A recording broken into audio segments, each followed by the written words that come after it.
Have you ever wondered what people with extremely high IQ are really like? Most of us picture someone confident, quick with answers, always the smartest person in the room. But psychology paints a very different picture. Some of the clearest signs of extreme intelligence don't look like intelligence at all. A few even look like the opposite.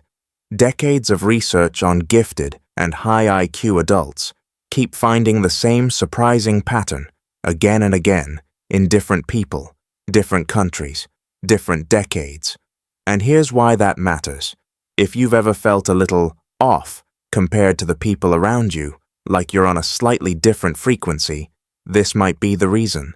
Not because something is wrong with you, but because your mind runs a little differently under the surface. Today, we're breaking down 6 signs that psychology consistently finds in people with extremely high IQ. A very high IQ doesn't just change how fast you think. It changes how you show up in a room, how you connect, and how you're understood. Here are 6 traits that prove it. Real quick before we start, if you enjoy content like this, go ahead and drop a like and subscribe. It takes 2 seconds, but it means a lot for the channel. Let's jump in. Sign 1. They'd rather ask a good question than give a fast answer. Psychologists call this a strong need for cognition, a real hunger to think things through instead of grabbing the nearest answer and moving on. To a high IQ mind, a settled answer feels a little too neat, almost suspicious, like a puzzle piece forced into the wrong spot. So instead of closing the case, the brain keeps digging, turning the question over, looking for the piece that actually fits. Researchers Cacioppo and Petty were the first to study this need for cognition, and later work has tied it directly to higher measured intelligence. People who score higher tend to enjoy the mental workout of a hard question more than the relief of a quick answer. So if someone in the room keeps asking, "But why?" long after everyone else has moved on, that's not indecision. It's a refusal to stop one question too early. It doesn't mean they lack answers. It means they trust the question more than the applause. And that same instinct shows up again in sign 2, in a much quieter way. Sign 2, they shrink their wins in front of other people. Psychologists call this achievement minimization, a kind of social calibration where a person quietly edits themselves down to fit the room. It usually comes from experience. Somewhere along the way, they learned that showing the full size of an achievement creates distance instead of connection, so they trim the story before anyone else can react to it. Researchers studying gifted adults have found this pattern often, sometimes calling it camouflaging, where high-ability people learn to mask their skills in social settings, just to keep things comfortable for everyone around them. Think of it like a bright light in a small room. Instead of leaving it at full brightness, they dim it down so no one has to squint. It's not modesty, it's damage control for a gap they can't fully explain, even to themselves. And it isn't low self-worth either, it's social fluency, just aimed inward instead of outward.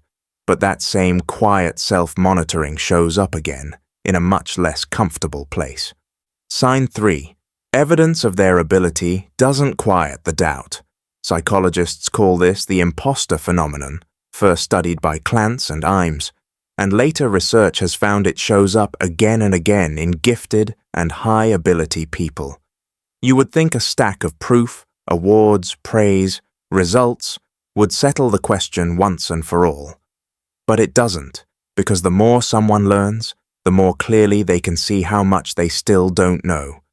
It's like climbing a hill, expecting to see the top, only to find another hill behind it, taller than the last.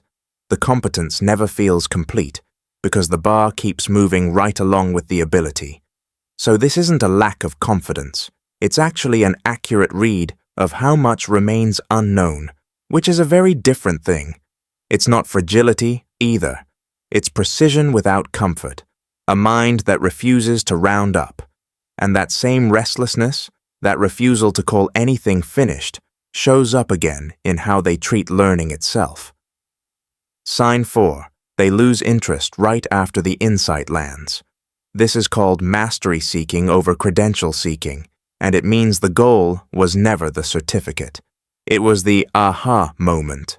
Once the core pattern clicks into place, the rest of the course can feel like reading the same page twice. Think of it like solving a puzzle. The fun is fitting the last piece in. Nobody wants to keep staring at the finished picture once it's already done.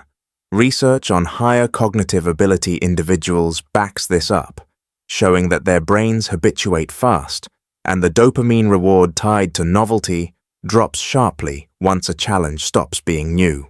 No new signal means no more pull to stay. So this isn't quitting, it's stopping once the problem is already solved in their head, even if the course, the job, or the routine hasn't officially ended yet. And it isn't a discipline problem either. It's a reward system that's starving for novelty, which is part of the reason they struggle with something most people find completely effortless. Sign 5. Surface-level conversation feels like static. Psychologists call this depth-seeking in social cognition, and it means the mind pulls toward meaning almost automatically. Ask about the weather, and it's already 3 steps ahead, wondering what's really going on underneath the question. So when a conversation stays on the surface, it doesn't feel calm or easy. It feels unfinished, like a song that cuts off before the chorus. Psychologist Leta Hollingworth studied this in highly gifted adults and called it stimulus poverty, the quiet frustration of a mind that keeps reaching for depth and keeps coming up short in everyday exchanges. This isn't social difficulty, it's a mind that simply can't idle in neutral, the same way a race car struggles to crawl through a parking lot. And it doesn't mean they dislike people. It means most conversations end just as they're starting to get interesting, which brings up the trait they are probably least likely to admit out loud, even to themselves. Sign 6. They catch the error everyone else missed and stay quiet. This is called suppressed pattern recognition, and it comes down to a simple kind of social cost calibration. High IQ pattern detection runs all the time, in the background, like a smoke alarm that never fully switches off. It catches the gap in the logic, the flaw in the plan, the inconsistency nobody else spotted, but experience has taught them something important. Naming it out loud every single time often costs more socially than it's worth. It can make people defensive or make a meeting feel like a courtroom. So they let it pass, not because they missed it, but because they're weighing it. Research on social intelligence backs this up, linking higher general cognitive ability to a real cost-benefit filter around correcting others in group settings. This isn't passivity. It's a filter running quietly, one most people never even notice is there. And it isn't dishonesty either. It's selective restraint. That same restraint, in fact, is really the thread running through everything we've covered so far. What's interesting about all 6 signs is how consistently they get misread. The one who asks instead of answers looks unsure. The one who downplays their wins looks insecure. The one who doubts despite the proof looks fragile. The one who quits early looks undisciplined. The one who can't do small talk looks distant. The one who stays quiet looks like they have nothing to add. But none of that is a deficit. It's a mind running more analysis per second than the room around it can absorb, like an engine built to run at a higher speed than the road allows. Intelligence at this level isn't loud. It doesn't announce itself. It's constant quiet calibration happening under the surface. Most people never even see it. So if any of these 6 signs felt a little too familiar, tell me which one hit hardest in the comments. I read every one. And if this gave you language for something you've been carrying quietly, send it to someone who needs to hear it too. Subscribe for more like this, and I'll see you in the next one.